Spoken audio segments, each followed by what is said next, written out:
Atas nama Bapa dan Putra dan Roh Kudus, amin. Shalom Aleichem bersama Mesias.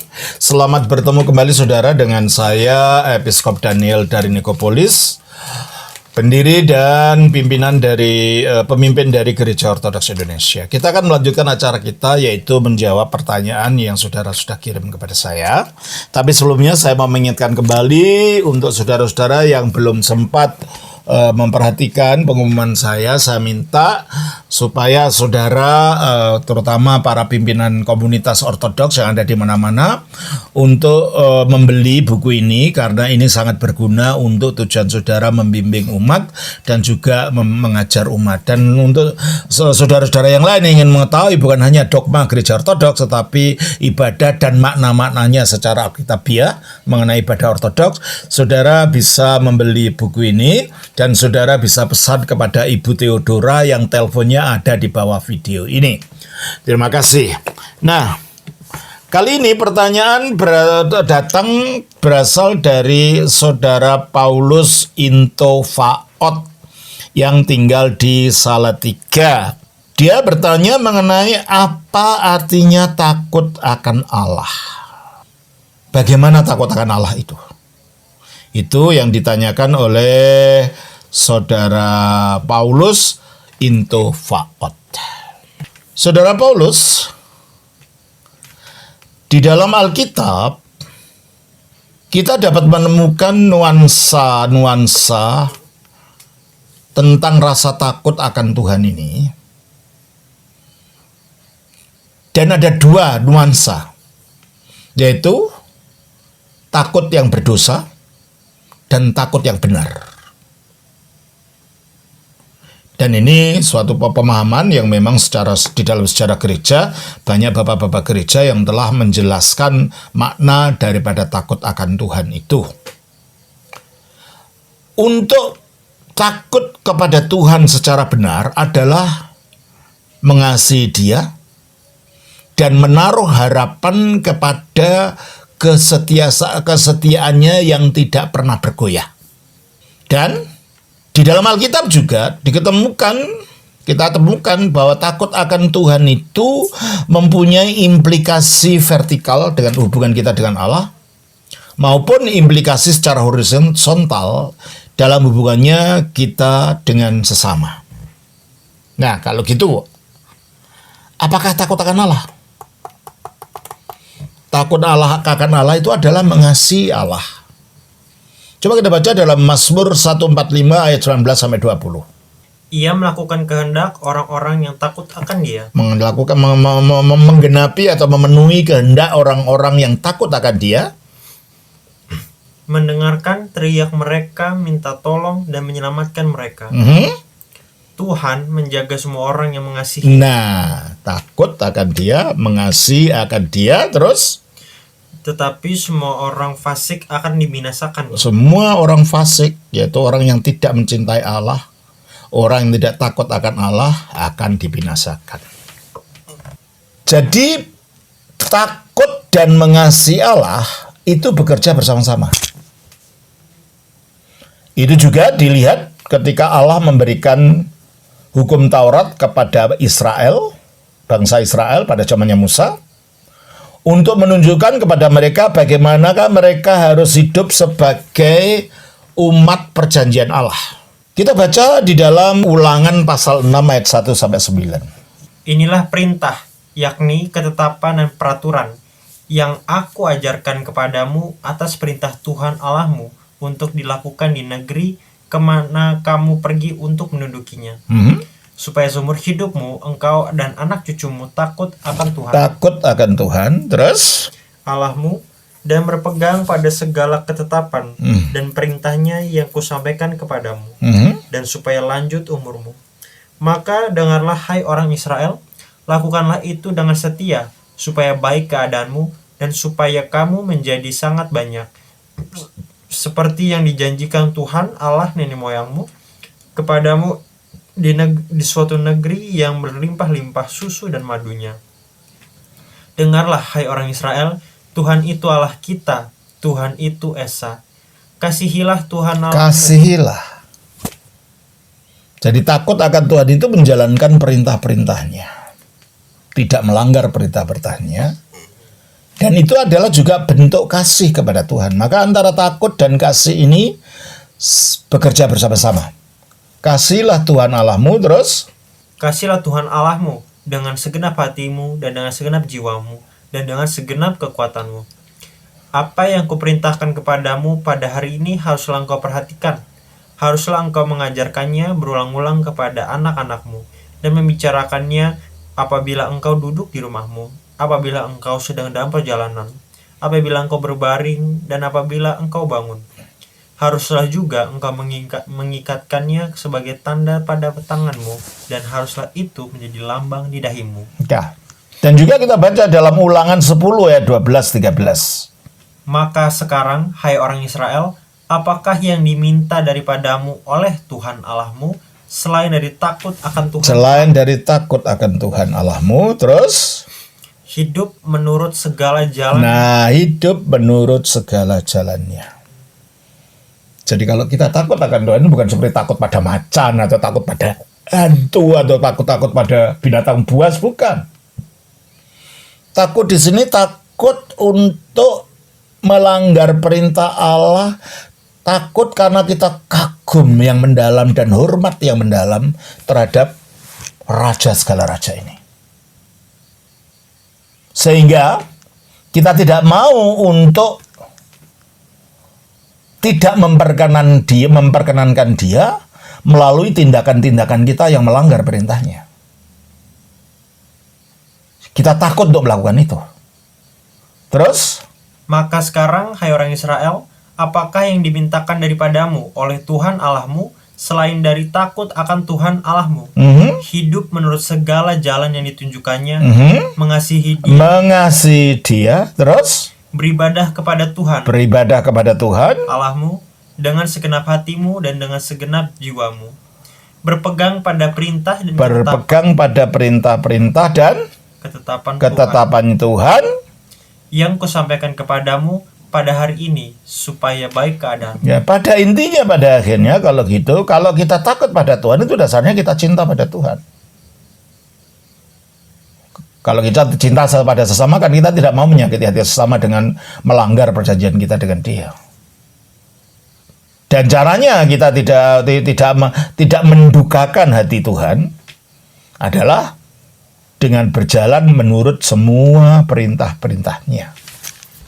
Jadi, inti daripada perjanjian yang diberikan oleh Allah kepada Israel adalah bahwa umat Allah harus takut kepada Tuhan dan menunjukkan rasa takut ini dengan kesetiaan mereka kepada hukum Taurat. Kesetiaan mereka untuk menjalankan hukum Taurat. Jadi di bagian pertama mereka harus mengasihi, takut akan Tuhan Allah mereka dan menjalankan perintah-perintahnya, yaitu dalam Ulangan 6 ayat 2 tadi, tolong bacakan. Supaya seumur hidupmu engkau dan anak cucumu takut akan Tuhan Allahmu dan berpegang pada segala ketetapan. Takut akan Tuhan dengan memegang segala ketetapan. Bagian yang kedua adalah untuk mengasihi Tuhan Allahmu dan secara rajin mengajar kepada anak-anakmu untuk taat pada hukumnya. Pasal 6 ayat 5. Kasihilah Tuhan Allahmu dengan segenap hatimu dan dengan segenap jiwamu dan dengan segenap kekuatanmu. Oke. Jadi takut pada Tuhan yang seharusnya itu adalah sama dengan mengasihi Tuhan. Dan itu dibuktikan melalui ketaatan. Ketaatan pada hukum-hukumnya. Jadi kalau dapat dikatakan dengan kata yang lain, kasih dan takut akan Tuhan pada akhirnya itu bukan konsep yang saling berseberangan, saling mengkutub kayak kutub utara, kutub selatan gitu, enggak. Karena mereka yang mengasihi Allah, itulah mereka yang takut akan Allah. Dan mereka yang takut akan Allah tidak pernah meninggalkan kewajibannya untuk memelihara perintah-perintahnya. Ketaatan ini bukanlah suatu usaha untuk mendapatkan pahala di hadapan Allah. Tetapi ini adalah dampak dari takut akan Allah. Takut akan Allah adalah berharap pada kasih-Nya yang kokoh. Jadi takut akan Allah itu bukan hanya sekedar mengasihi Allah, tetapi juga mengharap atau berharap di dalam kasih Allah bagi umat-Nya yang ditebus. Coba kita baca dalam Mazmur 33 ayat 18. Sesungguhnya mata Tuhan tertuju kepada mereka yang takut akan Dia, kepada mereka yang berharap akan kasih setia-Nya. Oke. Jadi takut akan Tuhan artinya berharap pada kasih setia-Nya. Mazmur 147 ayat 11. Tuhan senang kepada orang-orang yang takut akan Dia, kepada orang-orang yang berharap akan kasih setia-Nya. Jadi dari kedua ayat ini, takut akan Tuhan dan berharap pada kasih setia-Nya digunakan secara berganti-ganti. Jadi takut akan Tuhan adalah berharap pada kasih setia-Nya. Suatu kasih yang secara eksklusif kepada umat tebusan Allah. Di dalam Alkitab, istilah kasih setianya itu sering dikaitkan dengan kesetiaannya, dan itu digunakan untuk menggambarkan hubungan perjanjian antara Allah dan umatnya. Dan kata yang saling dikaitkan ini secara konsisten digunakan di seluruh perjanjian lama di dalam konteks perjanjian Allah dengan umat Israel. Contohnya adalah Keluaran 34 ayat 6 sampai 7, di mana Allah menegakkan perjanjiannya dengan Israel dan memproklamasikan dirinya sebagai Allah yang, baca ayat 6. Berjalanlah Tuhan lewat dari depannya dan berseru, Tuhan, Tuhan, Allah penyayang dan Allah yang penyayang dan pengasih, panjang sabar dan berlimpah kasih-Nya dan setia-Nya. Nah, kasihnya dan kesetiaannya. Ini digandengkan, dikaitkan. Terus? Yang meneguhkan kasih setia-Nya kepada beribu-ribu orang, yang mengampuni kesalahan, pelanggaran, dan dosa. Tetapi tidaklah sekali-kali membebaskan orang yang bersalah dari hukuman, yang membalaskan kesalahan bapa kepada anaknya dan cucunya, kepada keturunan yang ketiga dan keempat. Bandingkan dengan Keluaran 19 ayat 5. Jadi sekarang, jika kamu sungguh-sungguh mendengarkan firman-Ku dan berpegang pada perjanjian-Ku, maka kamu akan menjadi harta kesayangan-Ku sendiri. Jadi berpegang pada perjanjian Allah. Di sini kasih setia Allah digambarkan termasuk pengampunannya kepada manusia. Jadi kasih setia Allah ini adalah bagian daripada siapa Allah itu.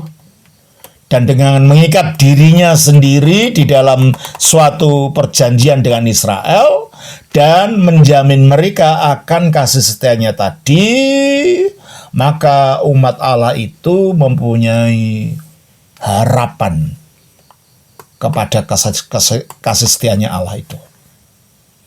Oleh karena itu, umat perjanjian Allah memiliki suatu hubungan yang khusus dengan Allah yang digambarkan dengan kasih dan kesetiaan yang penuh kekokohan, tidak bisa bergoyang gitu. Ini adalah suatu hubungan yang tidak dimiliki oleh orang lain dengan Allah. Itulah sebabnya mengapa kasih akan Tuhan itu berulang-ulang ditandai dengan bahasa hubungan anak dan bapak dan bahasa cinta kasih. Contohnya Mazmur 25 ayat 14 dan 24. Tuhan bergaul karib dengan orang yang takut akan Dia. Nah, Tuhan bergaul karib orang yang takut akan Dia. Jadi orang yang takut kepada Tuhan bergaul karib seperti bapak bergaul karib dengan anaknya. Mazmur 11 ayat 9. Enggak ada sampai 7. Coba baca kalau gitu. Sebab Tuhan adalah adil, Ia mengasihi keadilan. Orang yang tulus akan memandang wajahnya. Oke. Orang yang tulus dalam ketaatan, dalam kasih. Dan umat itu menjadi warisannya Allah. Mazmur 33:12. Berbahagialah bangsa yang Allahnya ialah Tuhan, suku bangsa yang dipilihnya menjadi miliknya sendiri. Menjadi miliknya sendiri. Di mana hatinya Allah difokuskan pada mereka, dan hati mereka difokuskan pada kasihnya Allah. Ulangan 10 ayat 15. Tetapi hanya oleh nenek moyangmu lah hati Tuhan terpikat. Ya, oleh nenek moyangmu lah sebagai umat Allah, hati Tuhan terpikat. Dan sehingga Allah itu menjadi bapak mereka. Mazmur 103 ayat 13. Seperti bapa sayang kepada Ya, anak-anaknya. seperti sayang pada anak-anaknya. Oke toh? Dan berkenan kepada mereka. Mazmur 147 ayat 11. Tuhan senang kepada orang-orang yang takut akan Dia. Oke? Tuhan senang kepada orang-orang yang takut akan Dia. Jadi sikap Allah kepada umat yang takut akan Dia ini ditunjukkan dengan begitu baiknya di dalam Mazmur 103 ayat 11 sampai 14. Tetapi setinggi langit di atas bumi, demikian besarnya kasih setianya atas orang-orang yang takut akan Dia. Atas orang-orang yang takut akan Dia. Terus Sejauh timur dari barat, demikian dijauhkannya daripada kita, pelanggaran kita. Terus Seperti Bapa sayang kepada Bapa menunjukkan kasihnya pada anak-anaknya. Terus demikian Tuhan sayang kepada orang-orang yang takut akan jadi Dia. orang yang takut akan Dia akan disikapi seperti anak dengan kasihnya. Ya. Jadi untuk mengingat kasih setia Allah adalah mengingat kesetiaan yang sempurna dari Allah di dalam keselamatan terhadap umat perjanjiannya. Mazmur 85 ayat 9 sampai 11. Aku mau mendengar apa yang hendak difirmankan Allah, Tuhan. Bukankah Ia hendak berbicara tentang damai kepada umatnya ya, dan kepada orang-orang yang dikasihinya, supaya jangan mereka kembali kepada kebodohan? Sesungguhnya keselamatan daripadanya dekat pada orang-orang yang takut akan Oke. Dia. Keselamatan yang daripadanya dekat pada orang-orang yang takut padanya. Ini adalah merupakan harapan di dalam sifat-sifat Allah dan jaminan yang Allah akan lakukan tepat seperti yang dijanjikan. Oleh karena itu, tidak mengherankan nyanyian dari mereka yang takut Allah adalah kasih setianya akan tinggal selama-lamanya. Coba kita baca di dalam Mazmur 89 ayat 1. Nyanyian pengajaran Etan orang Ezrahi. Aku hendak menyanyikan kasih setia Tuhan selama-lamanya. Oke, kasih setia Tuhan selama-lamanya. Mazmur 118 ayat 1 sampai 4. Bersyukurlah kepada Tuhan sebab Ia baik, bahwasanya untuk selama-lamanya biarlah kasih setia. Ya, untuk selama-lamanya kasih setianya. Terus Biarlah Israel berkata, bahwasanya untuk selama-lamanya kasih setia. untuk selama-lamanya kasih setianya. Terus Biarlah kaum Harun berkata, bahwasanya untuk selama-lamanya. untuk selama-lamanya kasih setianya. Terus Biarlah orang yang takut akan Tuhan berkata, bahwasanya untuk selama-lamanya. biarlah kasih orang yang setianya. takut akan Tuhan berkata, biarlah untuk selama-lamanya kasih setianya. Mazmur 136 ayat 1 sampai 26. Bersyukurlah kepada Tuhan sebab Ia baik, bahwasanya untuk selama-lamanya kasih setianya. Bahwasanya, dan itu terus dalam seluruh Mazmur itu, bahwasanya untuk selama-lamanya kasih setianya itu diulang. Demikian juga dalam 2 Tawarikh pasal 20 ayat 21. Keesokan harinya, pagi-pagi mereka maju menuju padang gurun Tekoa. Ketika mereka hendak berangkat, berdirilah Yosafat dan berkata, Dengar, hai Yehuda dan penduduk Yerusalem, percayalah kepada Tuhan Allahmu, dan kamu akan tetap teguh. Percayalah kepada nabi-nabinya, dan kamu akan berhasil. Setelah ia berunding dengan rakyat, ia mengangkat orang-orang yang akan menyanyi nyanyian untuk Tuhan dan memuji Tuhan dalam pakaian kudus yang semarak pada waktu mereka keluar di muka orang-orang bersenjata sambil berkata, Nyanyikanlah nyanyian syukur bagi Tuhan, bahwasanya untuk selama-lamanya kasih setia. Bahwasanya untuk selama-lamanya kasih setia. Ya, jadi memahami Allah sebagai kebaikan yang tertinggi dan terbesar, jiwa umatnya membuat dia menjadi sasaran dari kasih-Nya. Itu dalam perjanjian lama. Dalam perjanjian baru hal yang sama kita jumpai. Takut akan Allah itu berpuncak dalam perjanjian baru, di mana Allah membersihkan dan mengampuni orang percaya dari semua dosa. Yeremia 3:38.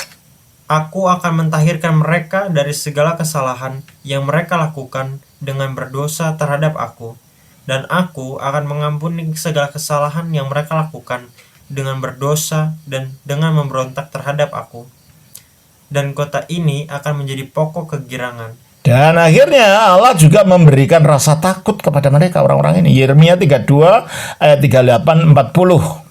Maka mereka akan menjadi umatku, dan aku akan menjadi Allah mereka.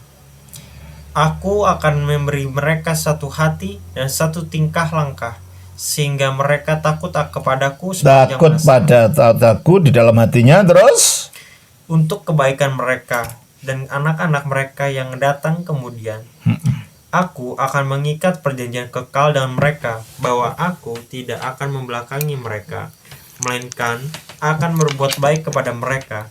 Aku akan menaruh takut kepadaku ke dalam hati mereka, supaya mereka jangan menjauh daripadaku. ya, juga akan diberikan di dalam hati mereka, orang-orang ini yang takut akan Tuhan itu adalah orang yang mengasihi itu adalah rasa takut dan gentar kepada Allah. Kita baca Yeremia 33 ayat 9. Dan kota ini akan menjadi pokok kegirangan ternama, terpuji, dan terhormat bagiku di depan segala bangsa di bumi, yang telah mendengar tentang segala kebajikan yang kulakukan kepadanya. Mereka akan terkejut dan gemetar karena segala kebajikan dan segala kesejahteraan yang Jadi kulakukan. terkejut dan gemetar itu rasa takut tadi akan kebaikan Allah. Jadi kebaikan dan kelimpahan ini tidak kurang daripada kasih karunia Allah yang diketemukan di dalam Injil Tuhan kita Yesus Kristus, yang berkenan di dalam takut akan Allah secara sempurna. Mesias itu takut akan Allah secara sempurna. Yesaya 11 ayat 3. Ya, kesenangannya ialah takut akan Tuhan. Ia tidak akan menghakimi dengan sekilas pandang saja, atau menjatuhkan keputusan menurut kata orang. Kesenangannya adalah takut akan Tuhan. Dan kalau kita ada di dalam Kristus, kita juga harusnya ikut ambil bagian di dalam rasa takut akan Allah ini, dengan mengasihinya, dengan tidak melanggar perintah-perintahnya, dengan tidak mengikuti hawa nafsu daging kita, dengan tidak mengikuti keinginan-keinginan kedagingan yang ada di dalam diri kita. Takut untuk melakukan itu. Dan takut akan Allah yang benar itu hanya dimungkinkan oleh pribadi dan karya Kristus yang dalam penyatuan dengan Dia, dengan manunggal dengan Dia, maka kasih Allah itu ada pada kita, sehingga dengan demikian kita berani untuk mentaati perintah-perintah untuk tidak mengikuti hawa nafsu dengan jalan menyalibkan keinginan daging dan hawa nafsu kita. Kita baca Galatia 5 ayat 24. Barang siapa menjadi milik Kristus Yesus, ia telah menyalibkan daging dengan segala hawa nafsu dan keinginannya. Menyalibkan daging dengan segala hawa nafsu dan keinginannya. Dengan jalan mematikan segala keinginan daging. Di dalam Kolose 3 ayat 5. Karena itu, matikanlah dalam dirimu Matikanlah dalam dirimu apa? segala sesuatu yang duniawi, yaitu percabulan, kenajisan, hawa nafsu, nafsu jahat, dan juga keserakahan, yang sama dengan penyembahan berhala. Ayat 9. Jangan lagi kamu saling mendustai, karena kamu telah menanggalkan manusia lama serta kelakuannya. Nah, inilah takut akan Tuhan itu disertai dengan kerelaan untuk membuang semuanya itu. Nah, tadi kita katakan ada takut akan Allah, takut yang benar dan takut yang berdosa. Takut yang berdosa itu tidak mengasihi Allah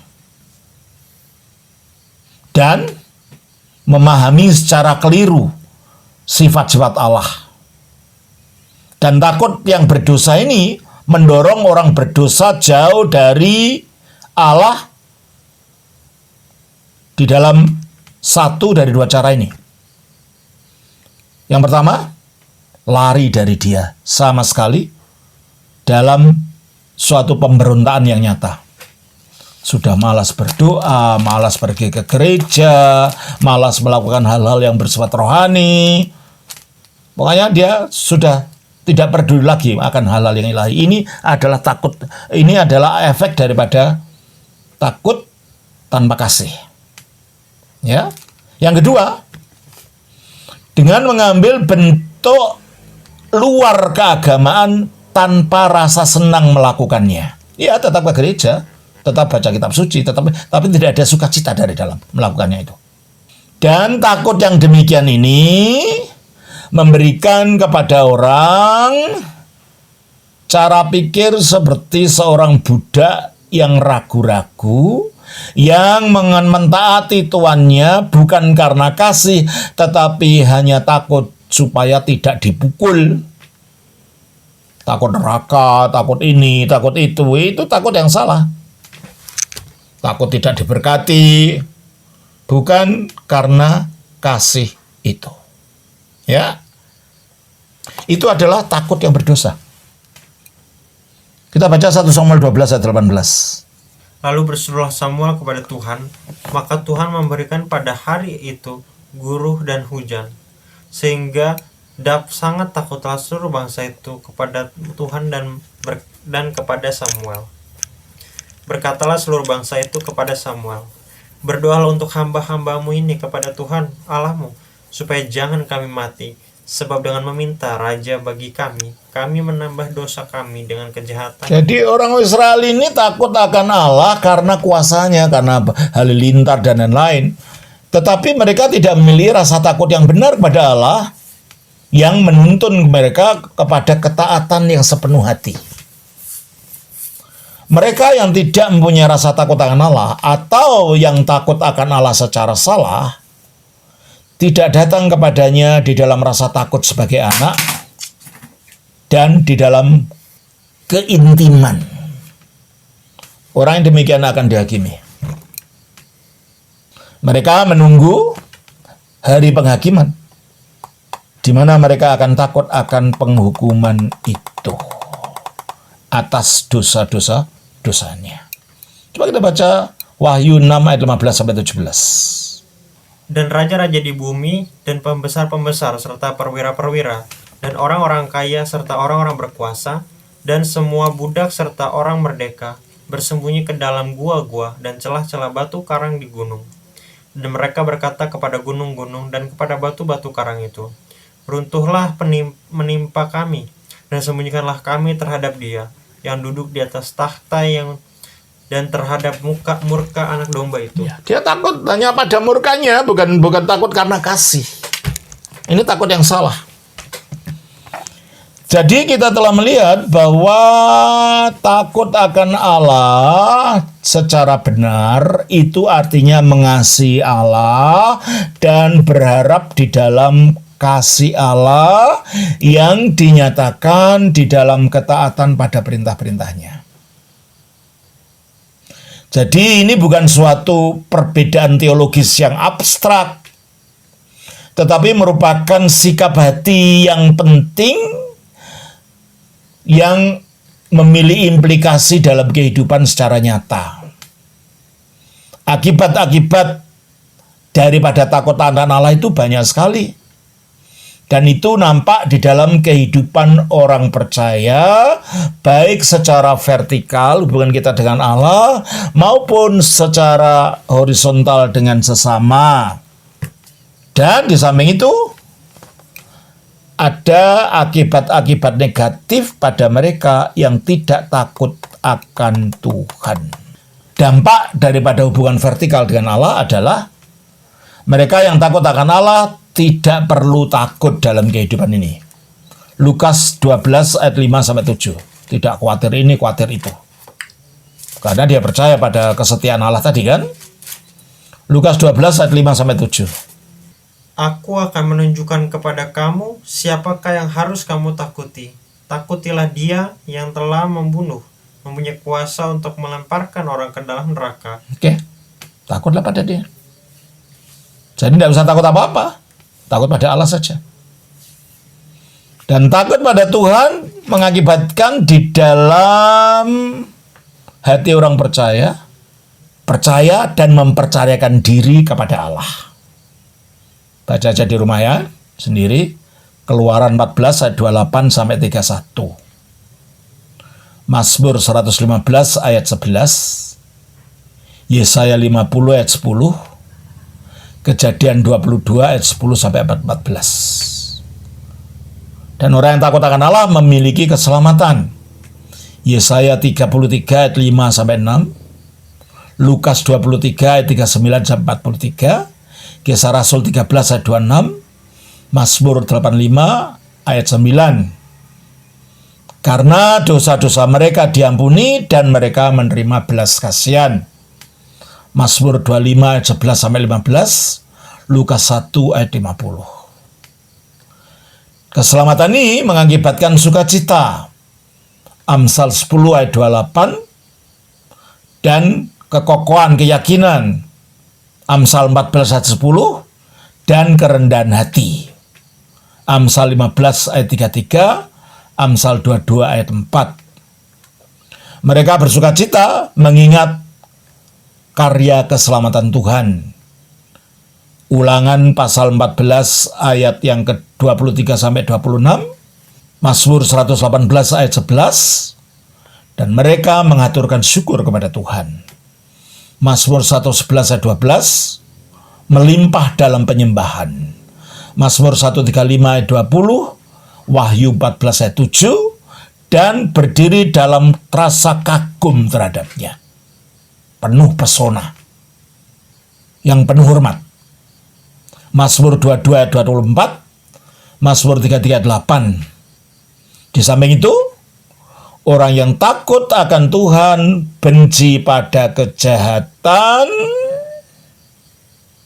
dan lari daripada semua dosa. Lari daripada semua dorongan hawa nafsu.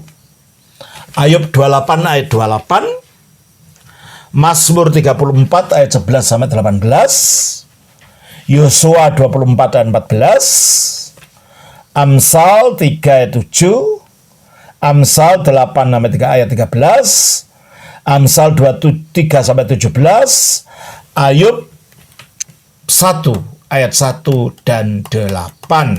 Dan mereka menyimpan dalam hati mereka perintah-perintah Allah.